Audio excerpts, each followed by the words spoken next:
When government fails, the stakes are much higher and the scrutiny is much higher. So there has to be a mindset change within government, but also with the citizens.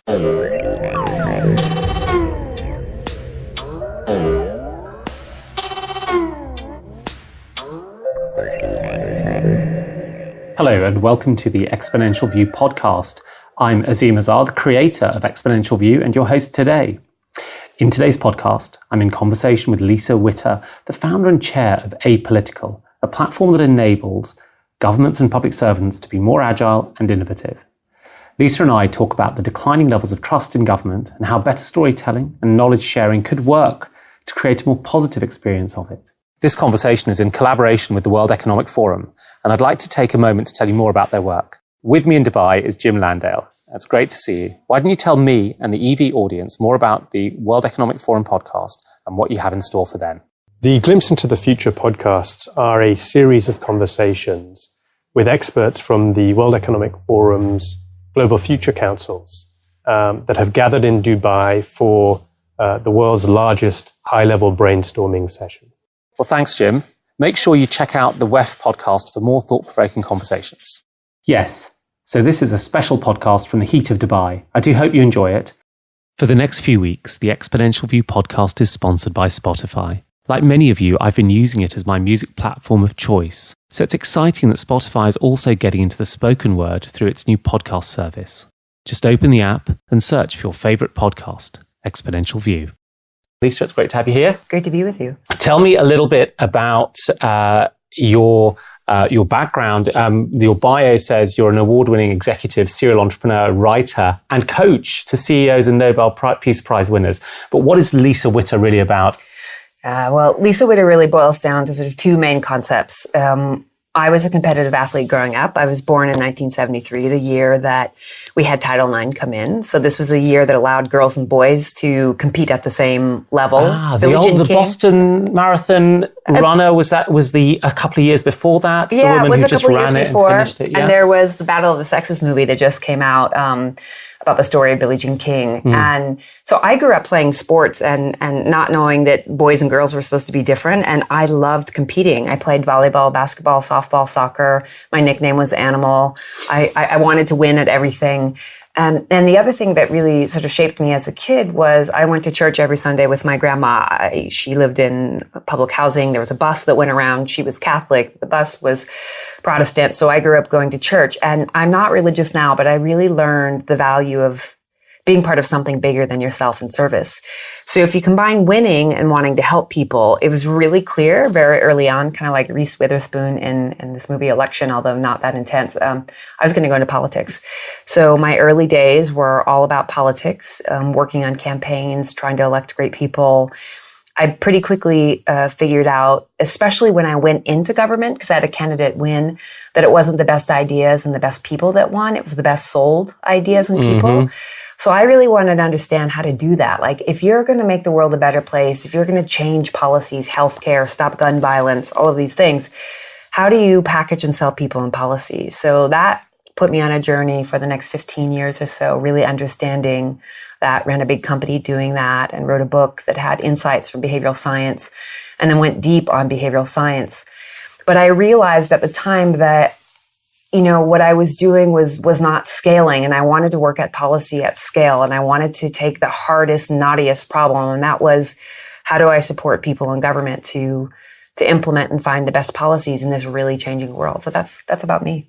It's an amazing story, and there's something in there where you said it wasn't about the best policies that win, it's about the best way of selling a policy that wins. And I think that's clearly something that we've seen both in the US and the UK in the last couple of years. I mean, people have voted with their hearts in very, very clear and distinct ways. Yeah, I mean, I went to an extreme to understand how to do this. I actually starred in a reality TV show where I ran for president of the United States. And how did you do? I did. I got third. I made a very bad strategic error. I kept on people who shared my political beliefs instead of kind of eliminating the the competitors through the primary. I was more about the policies than I was about winning. But I learned from the best political minds how to sell and communicate policy in a non-shady way, like how to really understand how the heart works, how the brain works, how to communicate change in what order. And I wanted to take that and apply that to some big challenges we have in the world. And the platform you're doing that with now is Apolitical, which is, I guess, a technology startup. It's a tech startup. It's a tech startup. We are a platform. We now have more than 140 countries using us, public servants from more than 140 countries.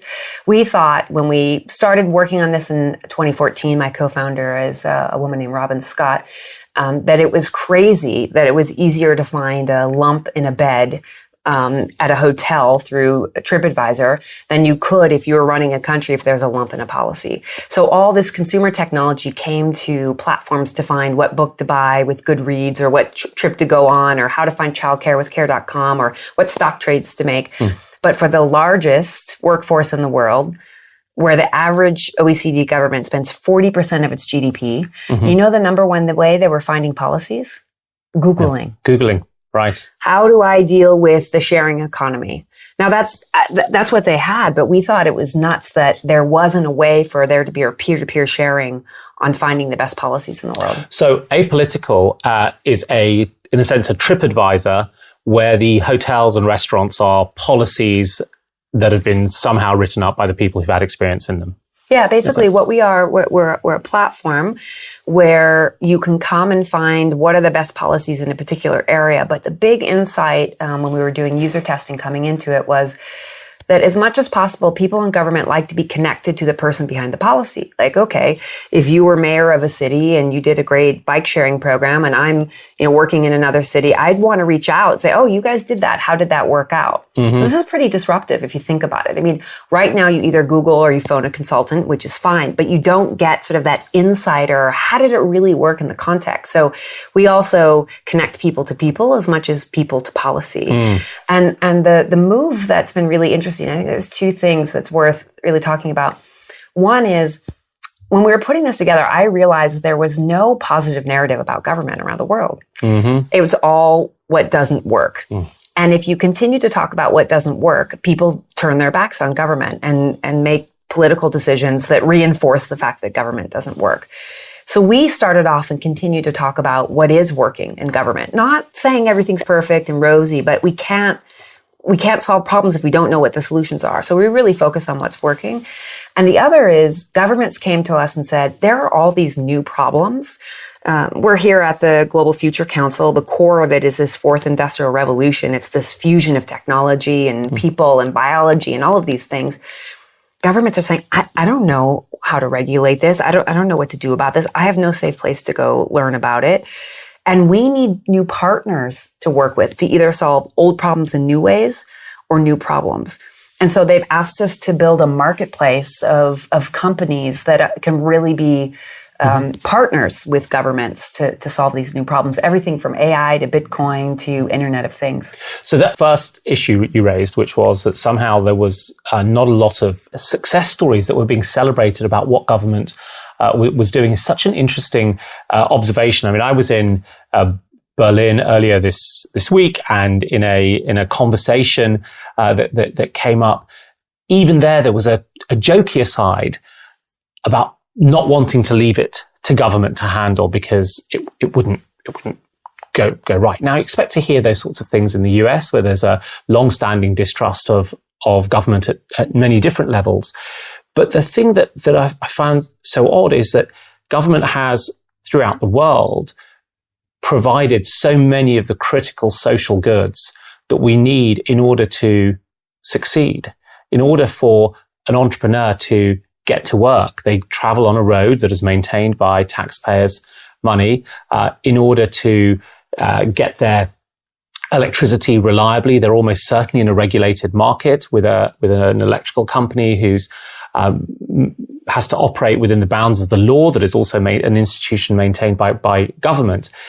And as we start to see this transition from an industrial age world, which generally worked, for better or worse, it sort of worked, to a world that is centered around the digital economy where lots of new rules are going to be required, it seems like the role for government is going to be larger, not in the next few years, not smaller.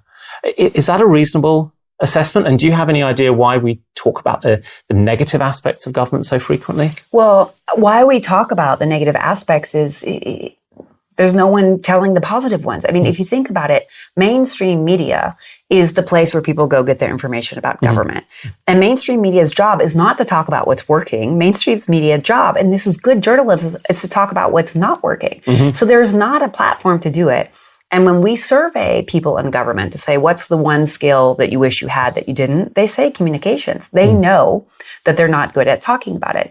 And if they talk about it, they can also be accused of doing propaganda in certain political situations. So it's kind of crazy that we're in 2018 and there really isn't a systematic way for governments to communicate with one another what they're doing, let alone communicate to the public. So of course, if you don't think anything's working because you only hear the bad stuff, of course your trust in government's going to go down, right? Of course this is going to be the problem because all you know is what you see. And trust in government is low, but how low is it compared to historical benchmarks? It's low. It's at a really low mark. And is that just in the US or is it true in lots of other markets? Well, it's different in different places, but overall things are shaky. And I think things are shaky because the world is shaky, you know, but if you look at places like Singapore, who has really well run government, a lot of focus on their citizens and very close to their citizens, trust can be higher. I'd love to talk about proximity in government and how important it is. But your larger question about the role of government today, my goodness, yes. Like things are exponentially changing and you need someone to be watching the store, like what's going on. And I really thought when I went into apolitical that the big change we were going to make in this company was going to help people in government find the best policies to implement. I thought we were going to be like our kind of big purpose shot was going to be able to find what are the policies? How do you do regulation of the sharing economy? I'm realizing now that we have neglected for so long the workforce of what is public service. We have not invested in it. We have not helped them get the skills. I mean, imagine you're running any company in the world and you don't have a skilled workforce that's up to date on the trends that's going on. Of course, they're not going to perform, right? Of course, they're going to be in the doldrums. But I will tell you, I don't have social science on this, but after 4 years traveling the world, talking to people in government, there are extraordinary people. And we did a survey of what sort of public servant are you? And we have high levels of innovators in government. People who go into government go because they care. Of course, you get a random guy in a gray suit who sits in the corner and sharpens his pencil. But most people go into government because they care. And they can care at scale. It's extraordinary. Yeah. The scale they can access is incredible. And I would say, having met probably a couple of dozen civil servants from different countries in the last year or two, as I've sort of done my sort of exponential view tour of duty, I would concur. Very smart, very thoughtful, generally quite good at thinking in systems terms, quite often quite people-centric as well. So these are also often hallmarks that you don't get out of the entrepreneurial scene, because people can tend to be a little bit, monomaniacal about how they're thinking about a problem.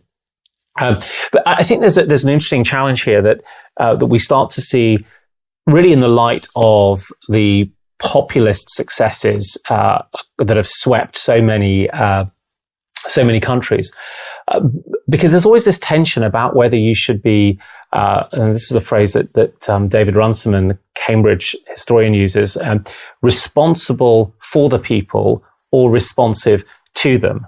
Now, technocratic solutions of policies of the type that you may find in apolitical are very much in that former category, which is, this stuff is hard, society is complex, problems are multidimensional, the solutions are multi-factor, and therefore you need expertise in order to do this, and you should hand it over to us. And that has been the model of the sort of technocratic political spectrum that we have seen up until recently driving the UK and the US. And on the other hand, there's a sense of saying, look, we're just going to be responsive to you, and we're going to talk more plainly, perhaps be a little bit more contrasted, less nuanced in our policies.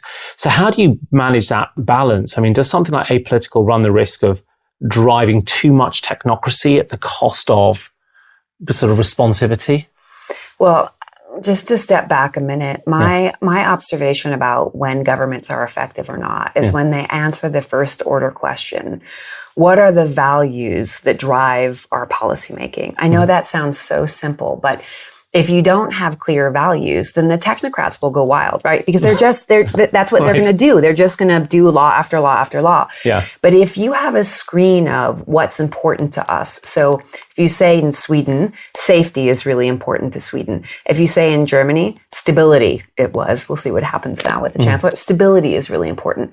If you say in Denmark, community is really important and sharing is really important. If you have that first order communal idea about what's really important, it is much easier for the technocrats to make decisions based off of values versus just checking boxes and being busy. And I'm not worried about driving towards these sort of technocratic solutions because we have data now. We've been up and running and on the platform, and we can really tell that the topics that do the best on our platform, this is fun, all this data now, are things like the future of government, how to engage citizens. It's not like what sensor do we put on a bus. Right. That stuff is important. But sort of they're really intellectually taking a step back and responding to the sort of questions you're asking, like, how do we govern? And your question of govern for or govern with, you have to do both, actually. And we're seeing lots of experimentation with new forms of citizen engagement. And why this is important is trust. My background is in the behavioral piece, and trust often comes with proximity. It's easier to trust someone you know than what you don't know. Right. There's lots of psychological experiments around you have the equal experience with someone who you know and who you don't know. The outcome's the same. You win $50 in a poker bet, but you like the experience with the person you trust more. And even if you lose the $50, you still like the experience because there's proximal trust. Right. And what's happened with government, just think about it. If you have a narrative that everything's broken all the time, brought often in political campaigns, but not always. And then if it's big and faceless, which it has been for a long time, then of course you have a hard time doing this. Right. So governments are realizing you have to bring government closer to the people. And that's why this whole cities movement in government is quite good. The caution with this whole cities movement is the political challenges we're facing are often in the rural areas. So we're taking the wrong lesson. We're saying, if we've got problems, let's all do city politics. No, we've got to go to the people. Just a reminder, this podcast is supported by Spotify. They've contributed to making music more accessible in the past decade, and I'm excited about their new feature, which brings podcasts closer to listeners all around the world. So find Spotify today and subscribe to the EV podcast there. Now, back to our conversation. Can you just say something about the cities movement? Yeah, well, there's lots of demographic shifts that say that people are going to move into cities because we're moving from manufacturing type jobs to a knowledge-based business. So you get sort of agglomeration. Agglomeration. There's a great book on this by a guy called Jeffrey West from the Santa Fe Institute called Scale. And he makes a couple, he's a complexity theorist. He makes a couple of observations in this amazing book, hundreds of observations, but two that are relevant. The first is that cities have such great longevity. They're actually the longest living thing that man has created, longer than states. Yeah, the Greeks. Even beyond. And even a nuclear weapon won't destroy a city because Hiroshima and Nagasaki are both flourishing now. Yeah. And the second observation that he makes, which is really about the emergent process of scale. And so cities are scale. They have a super scale, returns to scale in terms of creativity and wealth and income. They also have super returns with respect to pollution and crime and sort of disease vectors. But the result of that is that the things that drive people to cities will continue to drive them to cities. Sometimes it's presented in the popular media as if it's particular policies, and we look at what's happening perhaps in China for that. But what I found intriguing in the way Jeffrey West describes this is that there's an underlying process that describes this vast agglomeration, and very few reasons to assume that it would necessarily stop anytime soon. There has been a lot of wise investments from foundations and groups like the World Economic Forum to look at these mega city trends that are going on. I mean, smart policy making does forecasting, and you look where things are at. I sort of think that though we've been missing a boat a bit on the political transition, right, between where people live in rural areas and when they live in cities. And if you do look at the elections, there are these people who feel really left out of because they are. They're actually left out. I mean, Turkey, Austria, the UK, Germany, the US. Yeah. It is a urban-rural divide. That is one of the cleavages that you see. So there's, this unintended consequence, which I believe that's happened. We at Apolitical have a partnership between the Japanese government and the American government and looking at rural policies. Like, how do we do this in a different way? And there are lots of great examples. So we're trying to think about, because if you're a public servant, you think about politics and policy. These things go hand in hand. That doesn't mean that everything is political, though. There are these policy pieces that sort of people focus on the big political things, but they don't realize that most of your life is not political at all. You get on a train and there's not litter and you're not harassed. It's not political. It's just a good policy. And the city, thinking about the city movement, though. So I've written a little bit about that in Exponential View. I mean, this idea that cities are these cradles of innovation, but it's really what you're starting to see is mayors stand up and actually become national political figures. I mean, I see, and not just Sadiq Khan, who's the mayor of London, and New York, and these sort of grand international cities, but I see the mayors of many, many different cities speaking at international conferences now, quite often on topics that are not just about sort of local civic style issues. So we've established these new, much more proximate political figures, which I guess in your framing says we can trust them more. Yeah. We will be able to trust them more. Yeah, you trust them because you see them more. Yeah. And I would say great policy isn't just about seeing the mayor. It's about seeing, public service work in your neighborhoods. It's about seeing, the garbage collected. And it's about seeing sort of having a good experience when you go get your driver's license. These are actually, mayors can have pretty quick wins around this. Where the federal government, like, what do? You pay your taxes, you get your passport renewed, the mail maybe, but it's just harder to win. Yeah. And so, and you live at home, right? Your zip code. I mean, everything is about sort of where you live. That doesn't mean a big city. It can be in a small city too. So this proximal piece is quite important. That doesn't mean I think, and it's not my job to think this, that we should stop the nation state and all have city states. But I do think that there are a few people in the tech industry who believe that. There are, and I understand it. But maybe what we need to think about is how the national goes local, how it does that. What sort of local face does that national piece look? I mean, I grew up in the United States. I remember there was a cartoon, I'm Just a Bill on Capitol Hill, and I felt like I knew how I remember that. Worked, I've seen that cartoon. It's really good, and I felt, I know how our congressional system works. I feel more connected to it. And I talk to people now, and they don't have great things to say about the federal government at all in the United States. And this is not just during this political time. This has been on for a long time. So I think there are things that we can do which really aren't about policy. It's often about communication and just good old listening. There's a huge movement around what I don't even like to say it, but human-centered design, where public servants want to do the right thing. We just need to train them. I just want to go back to that. Like the largest workforce in the world, right?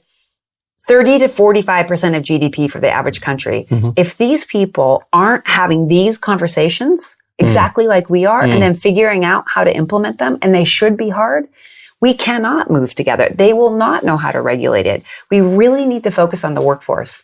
And how important is the digital transition to that happening? Huge. Obviously, there are lots of tools that bring down the cost of doing business for government and increase services. I think the nervousness about this, though, is that if we're talking about proximity, being able to email government and get an email response back is great. You're like, oh, that's really timely. But if it still is faceless and humanless, it doesn't fully deal with the trust issue. You still need a narrative story that, hey, when the flood came, everyone got out because we had good services, right? Yeah. So I think technology is great for it, but I get nervous if people see it as a panacea. It's part of what what we do. Well, and it seems like there are two challenges here. So one is relates to the mechanisms of government, which would be moving from physical retail to e-retail. How do you move from physical government to some kind of digitally enabled government, and what would that look like? And the second is relating to the policies and the laws that you need to have in a world that is first and foremost built around the information economy. And on that first question, that what we've learned from the history of technology is that each new technology, we often start with analogs of the old. So, we move from faxes to emails that look like faxes before we start to move to SMS messaging or new delivery methodologies or new services. So what's the typical journey for a government to go from we're putting our faxes onto email through to actually this technology, which has got GPS and location and everyone carries a device, should change the nature of the service that we deliver? I mean, is there a typical kind of maturity model they step through? There's not a typical model. I mean, every government has different risk reward profiles, different leadership, different long-term service contracts that they can't get out of. I mean, we can't talk about any of this and not talk about the $8 trillion procurement market. I mean, one of the and that's the US alone, right? That's global. I mean, this is a lot of money. I mean, and what happens, and you see this in governments a lot, is that you have these procurement rules that are meant to be good rules that stick government with the fax machine basically for an extra 10 years because they had to go with the lowest bidder that had the longest contract. So you can't talk about the revolution that's going on in government that we need to keep up with this fourth industrial revolution and not talk about how government spends its money differently. Those things go hand in hand. Who's doing it really well? The UK, for sure. The UK is really thinking about moving from procurers to market shapers. And instead of saying, I'm looking to buy a widget, I'm looking to solve a problem. Okay, tech community, how would you solve that problem? And doing that in partnership, lowering the barriers of entry so that, startups who are the only people maybe to solve one problem actually don't have to have 3 years and $5 million in the bank. So the Brits are looking at it, but we get called from governments around the world. How do we do this? Because they realize they cannot be responsive if they're stuck buying the same things over and over again. If they have to buy the fax machines, right? They're stuck. You can't have an exponential view if you're stuck in a time-framed contract. Absolutely. I mean, the NHS is a wonderful institution, and most of my interactions with the NHS are through email and on the phone, and it's actually pretty modern. But I have heard stories of friends where they have to still communicate by fax, which is quite something. And there was something else there that came up in terms of skilling. So one of the things that digital companies are particularly good at is they start with a vision, and I think you described that governments the politicians need a vision, right? To frame the decisions that get taken. And from that vision, which is often sort of big and somewhat vainglorious, they start to take small, rapid, agile steps towards that. So that notion of the sort of lean startup or, agile business is very, very much baked into what a startup does. Are those techniques that can be applied in the governmental sector or not? Oh, this is my favorite question. We're sitting in Dubai because I'm co-chairing the Agile Governance Council. There is a procedural way to do it, but there's also a mindset shift. And this is really important. When you think about policy, it's part mindset and then it's part sort of technocratic. And what we're seeing around the world are innovation labs popping up, which are the very first step in sort of thinking differently. You have to teach prototyping to people how to do it. But even more importantly in the mindset, you have to go in and do something that might fail. I mean, this is what startups do all the time. We go in, we try something and we fail. When government fails, the stakes are much higher and the scrutiny is much higher. So there has to be a mindset change within government, but also with the citizens. Like, how do we know that the autonomous cars are going to work or not? You can't just study it for 15 years and then put it out there and say it's there. You have to, a lot of governments do test beds. So they do sort of small little things. So it's happening and it's growing very, very quickly. This fear of failure, which comes down to also public accountability. and is really, really challenging because it creates a sort of sclerotic axis to everything that you end up doing. So how can you experiment without having Solyndra thrown into your face constantly? Solyndra being this government sort of funded or backed clean tech that failed, and people still go on about it. And it's like, what's water under the bridge? These things sometimes succeed, they sometimes fail.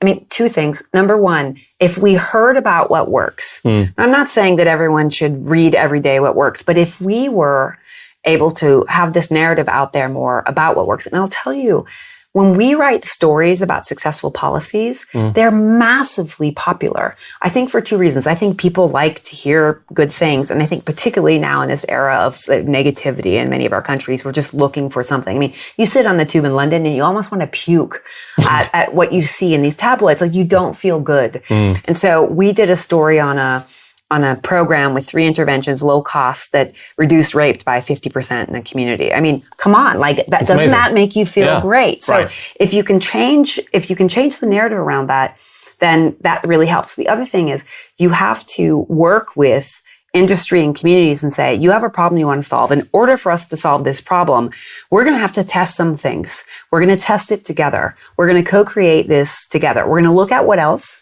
happens somewhere else. We're not starting from scratch. I mean, this is our big thing at Apolitical. People recreate the wheel over and over again instead of saying, okay, they did this in Sweden or Louisville or Dubai. And you're going to say, it might not work, but we're going to contain it and we're going to learn from it as quickly as we can. So let me give you a framing of that from a tech perspective. So I think there are 2 ways to think about that. The first is, we've seen this happen in software development. So software development used to be very proprietary. And there was this very, very long process by which an academic might come up with some new method. They'd publish it. It would be peer reviewed. It would take 2 years, be presented at a conference. It would take ages, and then everything would be hoarded. The open source movement came out and has people sharing from their experiences. You combine that with the open access movement, where academics now publish their thinking, their research on these preprint archives. Code gets cut, put on GitHub, which is just a repository for working code. People discuss it in forums like Hacker News.